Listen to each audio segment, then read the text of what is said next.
성경 말씀은 창세기서 32장 24절에서부터 30절까지 씨름 선수 야곱에 대해서 말씀을 나누려고 합니다. 야곱이 홀로 뛰어남았는데 어떤 사람이 그를 붙잡고 동이 틀 때까지 씨름했다. 그 사람은 야곱을 이길 수 없음을 알고는 일부러 야곱의 엉덩이 뼈를 쳐서 탈골 시켰다. 그 사람이 말했다. 동이 트려고 하니 나를 놓아다오. 야곱이 말했다. 저를 축복해 주시지 않으면 놓아주지 않겠습니다. 그 사람이 물었다. 내 이름이 무엇이냐? 야곱이 대답했다. 야곱입니다. 그 사람이 말했다. 아니다. 이제 내 이름은 더 이상 야곱이 아니다. 내가 하나님과 씨름하여 이겼으니 이제부터 내 이름은 이스라엘, 하나님과 씨름한 자이다. 야곱이 물었다. 당신의 이름이 무엇입니까? 그 사람이 말했다. 어째서 내 이름을 알려고 하느냐? 그러고는 곧 그 자리에서 야곱을 축복해 주었다. 야곱은 내가 하나님을 마주 대하여 배웠는데도 이렇게 살아서 이야기를 전하는구나 하고 말하며 그곳의 이름을 브니엘, 하나님의 얼굴이라고 했다. 야곱의 생애에 대해서 말씀을 나누려고 합니다. 야곱의 뜻은 제이콥이라고 하는데 영어로 제이콥이죠. 근데 그 원래 그 히브리어의 뜻은 발 뒤꿈치라는 그런 뜻입니다. 태어나면서부터 에서와 다퉜던 것입니다. 그래서 간발의 차이로 형 에서가 먼저 태어나고 그 다음에 그 형 에서의 발 뒤꿈치를 잡고 태어났다고 해서 야곱이라는 이름이 붙여주어지게 되어졌는데 또 다른 그런 뜻이 있는데 속이는 자, 빼앗는 자, 탈취하는 자, 갈취하는 자, 여러 가지 뜻이 바로 이 야곱의 뜻이 있는 것입니다.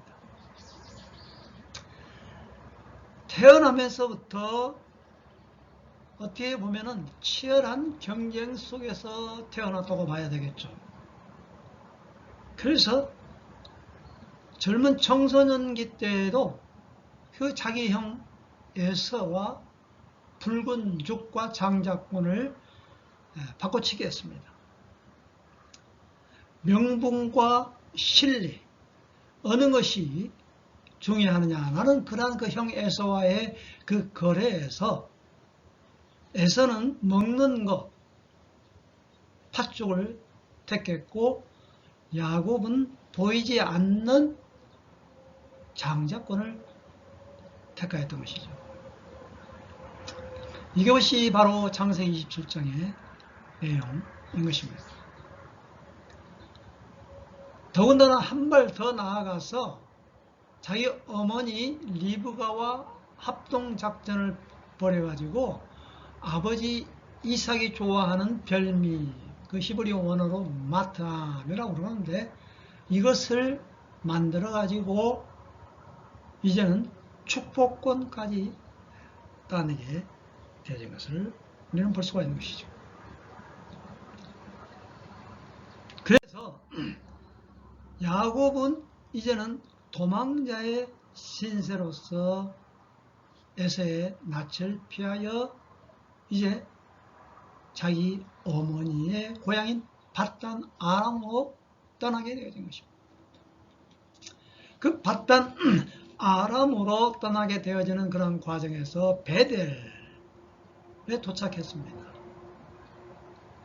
베델에 도착하고 나서 그곳에서 하나님의 그 사자를 만나게 되어졌던 거죠. 꿈속에서 사닥다리가 나오게 되어졌는데 천상의 계단, 천사들이 오르락내려가는 그러한 꿈을 꾸면서 창세기 28장 13절과 15절에 하나님의 귀한 또 언약의 약속을 받습니다.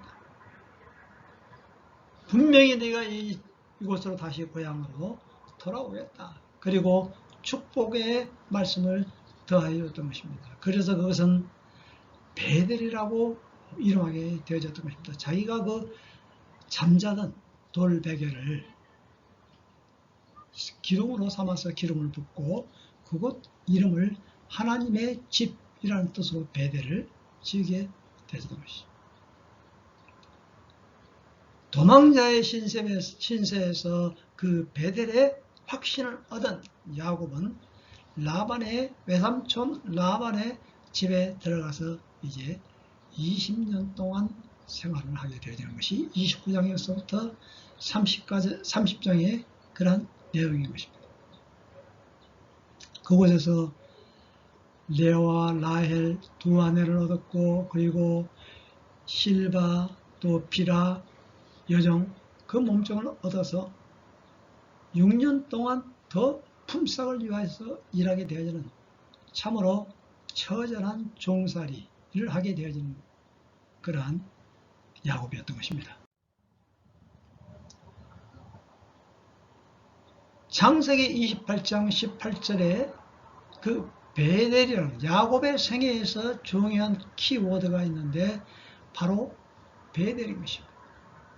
하나님을 만나는 사건이죠. 야곱이 아침 일찍 일어나서 자기가 베개로 삼았던 돌을 가져다가 기둥을 세워가지고 그곳에다가 기름을 붓고 베델이라는 이름을 지었던 것입니다. 야곱은 이름 짓는 데 선수였던 것 같아요. 야곱이 이름 짓는 곳이 지금까지도 계속해서 그 이름으로 존속되어 있는 것입니다. 야곱은 이 베델 사건이 처음으로 하나님과의 1대1의 신앙적인 개인적인 그러한 만남이 되어졌던 것입니다.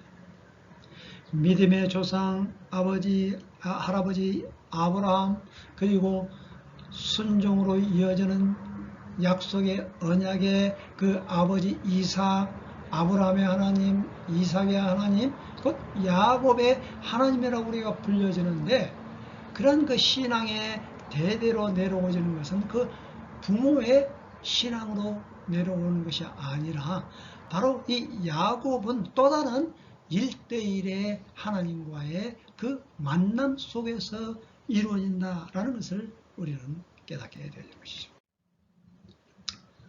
자, 그래서 그런 그 꿈이 그 베델이라는 그런 것이 확실하게 그 자기의 마음속에 도장으로 찍히게 되어졌는 것이죠. 그래서 어떤 어려움, 그 20년의 세월을 견뎌내게 되어졌던 것입니다. 20년 세월 종살이하는 가운데 이제 많은 재산을 얻고 이제 라반의 집을 떠나게 되죠. 이제 고향 앞으로라는 그러한 31장의 하나님의 명령이 떨어졌던 것입니다. 모든 재산, 가족들을 이끌고 이제 고향 앞으로 떠나게 되어지는데 외삼촌 라반이 그 소식을 듣고 쫓아옵니다.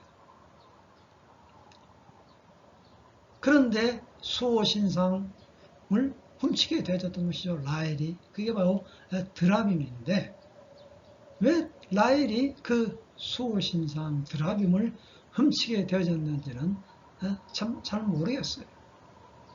그 자기의 아버지의 그 축복, 아니면은 나중에 그 상속권의 상징, 아니면 그것을 훔치고 그 자기의 나귀의 안장에다가 숨기게 되어졌죠. 그래서 아무리 수색을 해도 그 찾지 못하고 이제 돌아가게 되어지는데 그곳에서 둘이서 이제 서약을 또 맺게 되어지는 것이죠.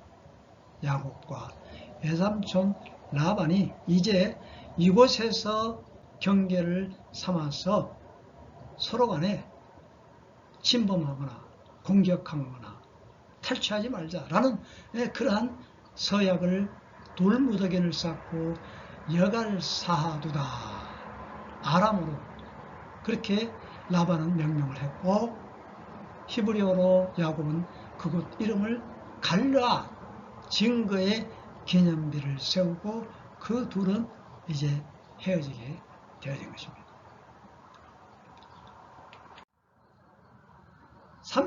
32장에서 우리가 아까 본문의 말씀을 우리가 후반절을 읽었습니다만은 이 32장은 야곱에 있어서 최고의 정점, 신앙의 정점을 맞이하게 되어지는 그러한 과정이 나옵니다.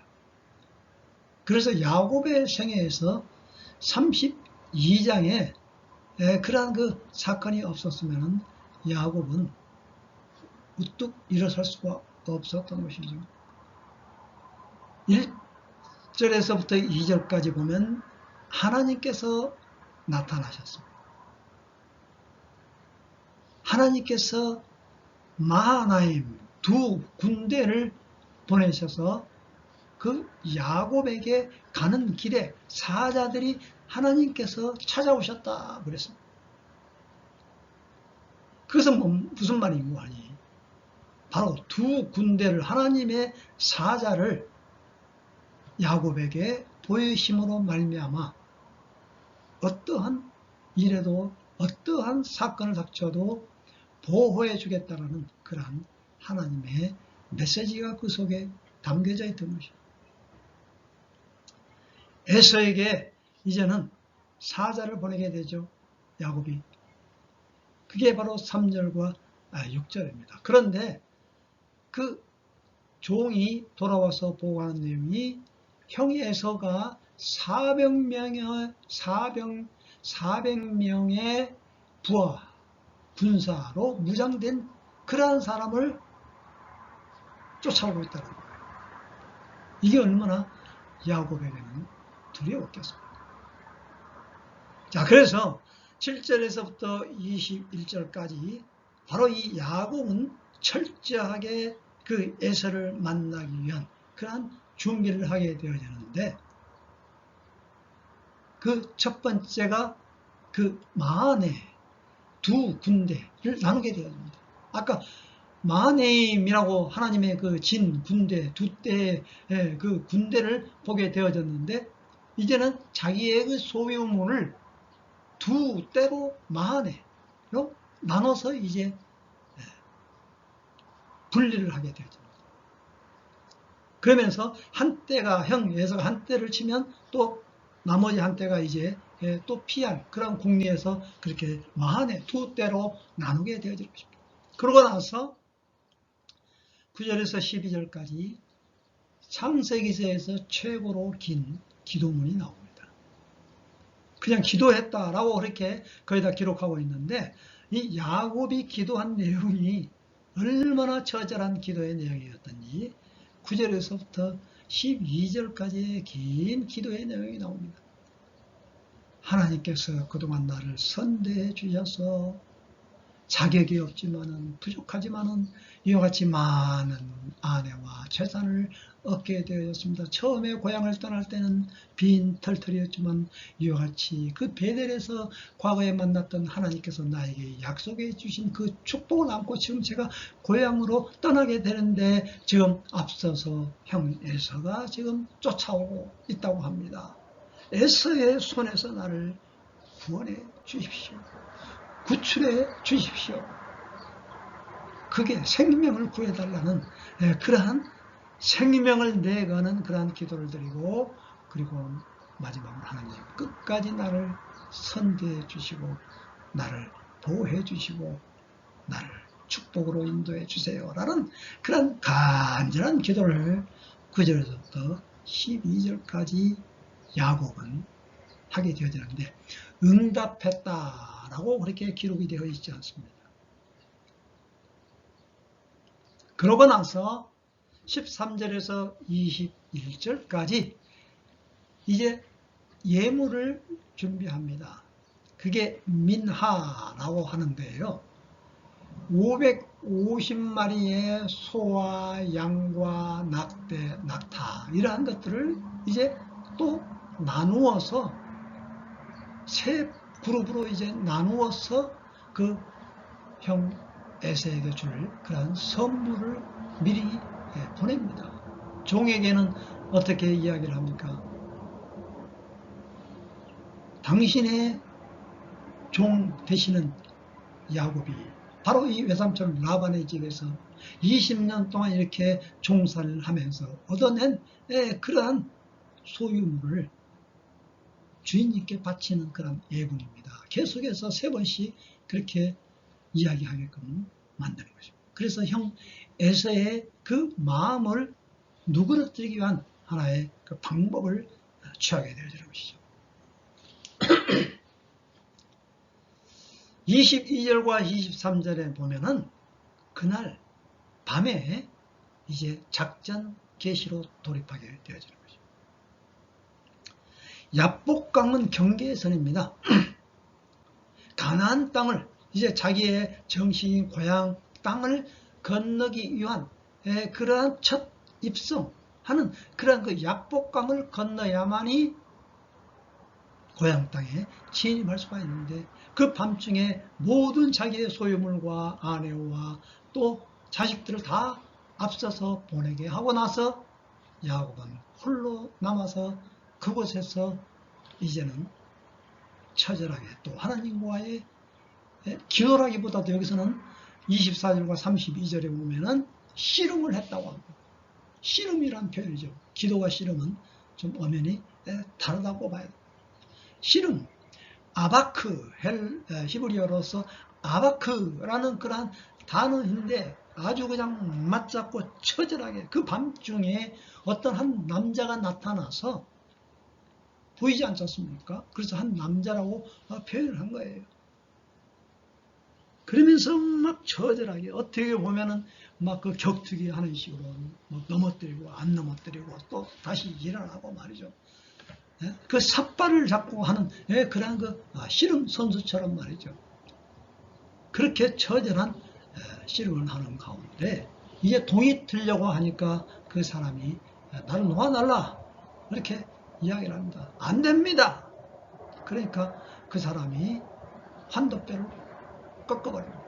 그래도 안 놓습니다. 내 이름이 무엇이냐? 그렇게 말을 하죠.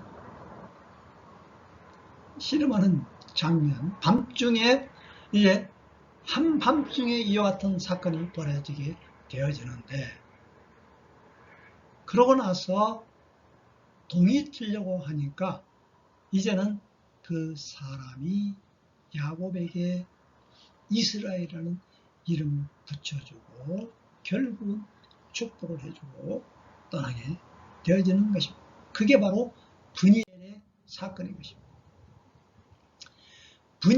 푸니라는 그런 뜻이 히브리어 뜻인데 얼굴이라는 뜻입니다. 하나님. 하나님의 얼굴이라는 그 야복강에서 바로 다리를 쩔뚝쩔뚝거리면서 아침에 동틀적에 일어나서 비록 몸은 육신은 그러한 정말 피폐되어져 있고 절름발이로 일어났지만은 야곱은 희망찬 그런 그 얼굴을 가지고 하나님의 얼굴을 보았다 해서 그곳 이름을 브니엘이라고 말을 했고 이제는 에서 앞에 당당하게 나서게 되어지는 그러한 장면이 바로 이 32장의 내용인 것입니다. 이 하나님의 얼굴 이제 그 다음에 보시면 이야기하겠습니다만은 야곱의 얼굴이 곧 하나님의 얼굴처럼 보이게 되어지고 예서의 얼굴로 보았을 때 야곱은 또한 하나님의 얼굴로 보여지게 되어졌다라고 말하고 있는 것이죠. 유명한 신학자 존 낙스 장로교의 아버지라고 불리죠. 그분이 프랑스 노예선에서 그 노예를 저었을 때 바닥에서 처절하게 힘들고 고생을 당했을 때 자기는 그곳에서 하나님의 얼굴을 보았다 그랬습니다.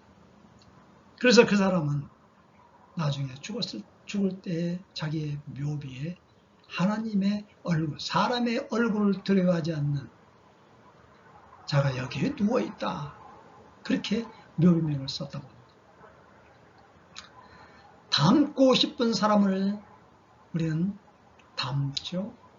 계속해서 바라보면은 닮는 것입니다. 부부지간도 닮는다고 그러죠. 왜? 같이 있고 같이 보고 맨날 같이 먹고 하니까 닮을 수밖에 없는 것이죠.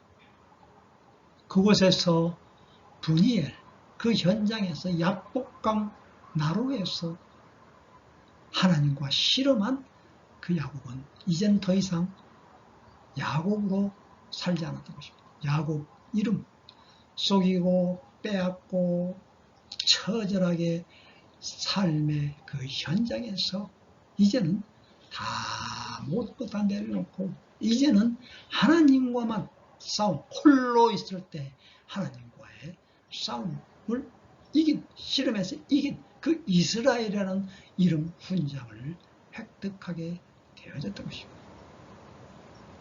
남이 이제는 보이는 빼앗을 수 없는 그러한 축복을 구함으로 얻게 되어졌다는 이야기입니다.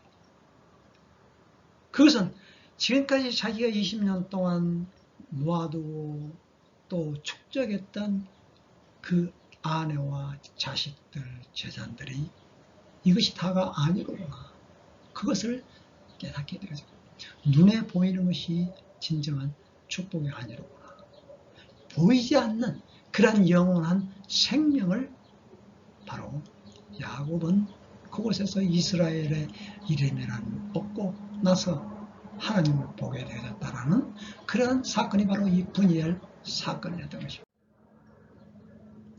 새벽 동이 틀 때까지 바로 이 야곱은 처절하게 그 홀로 야복강 나루 현장에서 그 싸움의 승리를 터득하게 되어졌던 것입니다. 오늘 우리의 삶의 현장에서 이러한 홀로 있을 때 이러한 싸움이 있습니까? 야복강 나루에서 바로 이 홀로 자기의 모든 것을 다 내던져 버리고 오로지 1대1 하나님과 나와의 그러한 관계의 그 씨름의 현장이 오늘 우리에게 있습니까? 오늘 이 홀로 있을 때에 이러한 축복을 우리는 맛보아야 된다는 것입니다. 홀로 있으면 외롭죠. 고독하죠. 누구 사람 하나 의지할 데가 없습니다. 저는 2년 반 동안 코로나로 인해서 자녀들과 또 아내와 떨어져서 홀로 이곳에서 살았습니다. 그러면서 저는 이 홀로 있었을 때가 하나님과의 최고로 가장 가까운 그러한 복된 시간을 갖게 되어졌습니다. 오로지 모든 전적인 시간을 하나님과 말씀과 묵상하면서 지내게 되어졌습니다. 그래서 어느 누구는 나에게 수도승이냐고 그렇게 물었습니다. 왜? 오로지 이곳 현장에서 남 바라보지 못하고 남 만나지 못하고 오로지 이곳에서 하나님 말씀 묵상할 수밖에 없었던 것입니다. 이 홀로 있었을 때가 우리는 굉장히 중요한 것입니다. 이 홀로 있을 때 우리가 어떻게 시간을 보내냐 이게 굉장히 중요한 것입니다. 홀로 있을 때 우리는 다른 것을 생각하고 괴로움과 외로움과 다른 이러한 이상한 생각에 빠져서 그 홀로 귀한 시간을 낭비하는 것이 아니라 바로 이 야곱은 홀로 있는 그 시간에 새벽 동틀 때까지 하나님과 씨름했다라는 것이 바로 이 이스라엘의 현장이었던 것입니다. 그래서 이 분이엘 사건은 너무나도 중요한 것이라는 거죠. 자, 이 분이엘 사건이 일어나고 나서 이제는 모든 것이 달라졌죠. 얼굴이 두려웠던, 근심했던 그러한 얼굴이 변화해서 이제 얼굴이 펴짐으로 인해서 하나님의 얼굴로 변한 자기 자신의 그 모습을 이제 다른 사람, 에서를 만났을 때 그것이 전이가 되어졌던 것이죠. 형 에서와 만나 이렇게 극적 화친으로 화해로 이루어졌던 그러한 결말로 끝나게 되어지는 것을 볼 수가 있는 것이죠. 이제 말씀을 정리하고자 합니다. 우리는 이 본문 말씀을 통해서 야곱스러운 나 자신이 변해지는 그런 과정을 우리는 알 수가 있는 것이죠. 사람의 발꿈치에서 하나님을 붙드는 그러한 실험으로 우리는 나가야 된다는 것입니다. 우리의 모든 교만과 욕심과 탐욕을 우리는 꺾어 내버려야 된다는 이야기죠. 절름발이로 우리가 일어설 수밖에 없지만은 그것은 세상의 모든 욕심으로부터 꺾어짐의 흔적인 것입니다. 온유함과 겸손함으로 또 타인이 변한 게 아니라 바로 자기 자신이 그 변하는 그 모습, 신앙은 변화되어지는 그러한 과정인 것입니다. 천국 가는 그날까지 우리는 끝까지 변하는 모습으로, 성화되는 모습으로 나아가야 된다는 것을 오늘 큰 교훈으로 우리가 삼고자 하는 것입니다. 야곱에서 이스라엘로 우리는 살아가야 된다는 얘기죠. 속이는 자, 빼앗는 자, 이 세상의 치열한 삶의 현장에서 그곳에서 벗어나서 우리는 하나님과 싸움과 또한 하나님과 씨름해서 우리는 하나님의 축복을 얻고 살아가야 된다는 것. 신앙의 약복강을 건너야 된다라는 이야기죠. 베델에서 브니엘 또 세겜에서 사건이 터지지만 다시 베델로 올라가는 사건, 그 야곱의 인생 여정에 있어서 바로 이 큰 그림을 그려보자면은 바로 첫 번째 하나님과 만났던 사건 베델, 그리고 또 도망자 신세에서 이제는 다시 이제 고향으로 돌아오는 그런 과정의 약복강에서 분이의 하나님의 얼굴을 보는 그러한 사건. 그러므로 인해서 또 다시 세겜에 정착했을 때 딸 디나로 인하여서 모든 것을 다 버리고 또 우상들을 다 내던져버리고 가나안의 의복, 문화, 그런 것들을 다 내던져버리고 베델로 올라가자, 베델로 돌아가는 그런 사건이 바로 이 인생 야곱의 변하는 그런 사건입니다. 그래서 오늘 이 본문 말씀을 통해서 진정한 축복과 진정한 그 장자권이 어디서부터 오는 것이냐 하는 것입니다. 바로 야곱은 그 홀로 남아 있었을 때 그러한 일들이 벌어지게 됩니다. 홀로 남아 있다는 의미는 무엇입니까? 고독과 예로움입니까? 아니면 무엇과의 싸움입니까? 하나님과의 싸움으로 나가야 됩니다. 홀로 있을 때 하나님과 묵상하는 것이고, 홀로 있을 때 우리는 TV와 친해지는 것이 아니라 홀로 있을 때 하나님 말씀으로 친해지는, 가까이 가는 그러한 시간이요, 하나님의 나를 훈련하는 그러한 시간인 것입니다. 내 이름이 무엇이냐? 바로 하나님은 오늘 우리에게 묻고 있습니다. 내 이름이 무엇이냐? 내 야곱입니다. 저는 죄인으로밖에 살아갈 수 없는 존재입니다. 그렇기 때문에 하나님의 도우심이 필요하고 저는 주님을 놓지 않겠습니다. 이스라엘의 이름으로 살아갈 수 있도록 주님 저를 변화시켜 주십시오. 그렇게 우리는 강구하고 있습니다. 너는 어떠한 존재로 살아가느냐? 야곱이냐 이스라엘이냐? 어떤 존재, 어떤 정체성으로 가지고 살아가느냐? 이 세상의 아이디냐 아니면 천국의 아이디, 천국의 시민권을 가지고 살아갈 것이냐 라고 우리에게 묻고 있는 것입니다. 왜 하나님이 저주셨을까요? 힘이 없어 저주셨을까요? 왜 하나님께서 십자가에 그 자기 아들 독생자 예수 그리스도를 못 박히게 하셨을까요? 바로 하나님이신 그분이 우리의 죄를 위하여서 대신 십자가 지심으로 우리를 건져주시기 위하여서, 우리를 사망 권세에서 그냥 내던져버리는 것이 아니라 우리를 바로 부활시키시고 하나님의 저 생명의 나라로 우리를 건져내시기 위함에 그 뜻이 담겨져 있다는 것입니다. 그래서 진정한 축복은 무엇입니까? 이 땅에서 얻어낸 그러한 축복이 아니라는 것입니다. 야곱이 에서로 통하여서 그러한 주어지는 그러한 장자권, 그리고 이삭 아버지로부터 얻어낸 그러한 그 축복권, 그거보다도 더 중요한 것은 바로 이 야복강에서 벌어지는 하나님을 만나는, 보이지 않는 그러한 축복이라는 것을 우리가 깨달아야 될 것입니다. 우리에게 야복강은 무엇을 의미합니까? 건너야 할 땅입니다.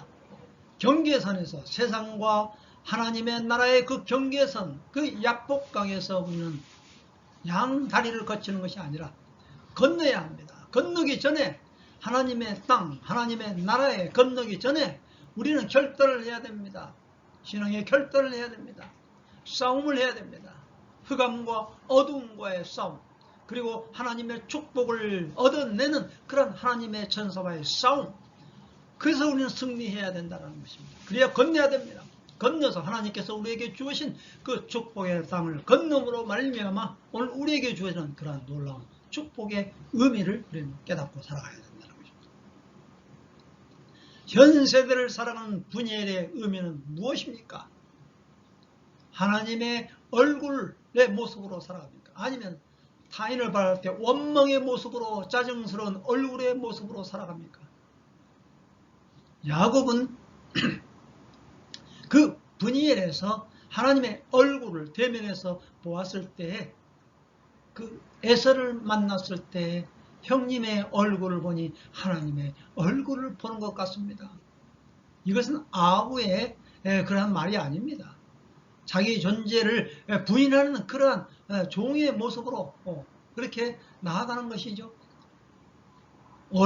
큰 자가 어린 자를, 작은 자를 섬긴다는 그런 의미의 말씀처럼 다가가는 그런 의미인 것입니다. 자기의 겸손의 신앙 고백이요 하나님의 얼굴을 본 자의 그런 모습으로서 나아가는 것입니다. 씨름하고 씨름하며 환도뼈는 부서졌는가? 우리의 환도뼈는 부서졌습니까? 저는 과거에 전구를 하다가 환도뼈에 삨을 당했습니다. 그래서 한 2달 동안 쉰 적이 있습니다. 오히려 그것이 하나님과의 가까이 가는 그러한 계기가 되었습니다. 환도뼈, 세상으로부터 열심으로 살려고 하는 그 환도뼈가 부러져야 된다는 것입니다.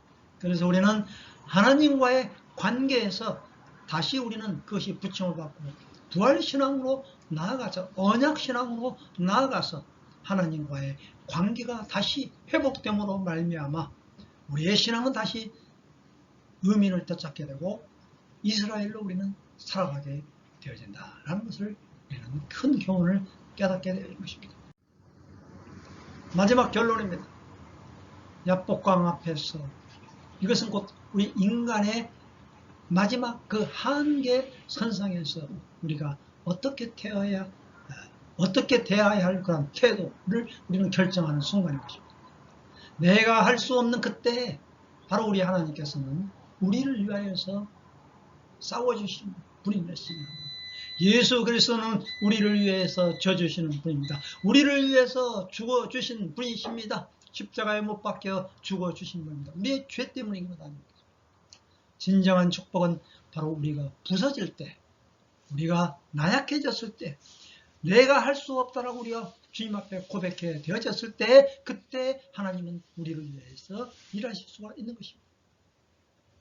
살고자 하는 자는 죽고, 죽고자 하면 산다라는 이 말씀을 우리는 붙잡으면서 이 세상에서 발버둥 치며 우리가 나 자신을 위하여서 살아가는 것이 아니라 우리가 주님을 위해서 우리가 죽고자 하면은 우리는 하나님의 놀라우신 영원한 생명의 부활의 잔치로 참여하게 되어질 것입니다. 캄캄한 밤에 그 사람이 어떤 사람인지 몰랐지만 그러나 해가 뜰 때 하나님의 얼굴을 보는 것처럼 우리는 놀라우신 그 어린 양의 혼인잔치, 다시 오실 그 주님의 그 환한 얼굴의 모습을 바라보는 그날까지 우리는 승리하며 나아가십시다.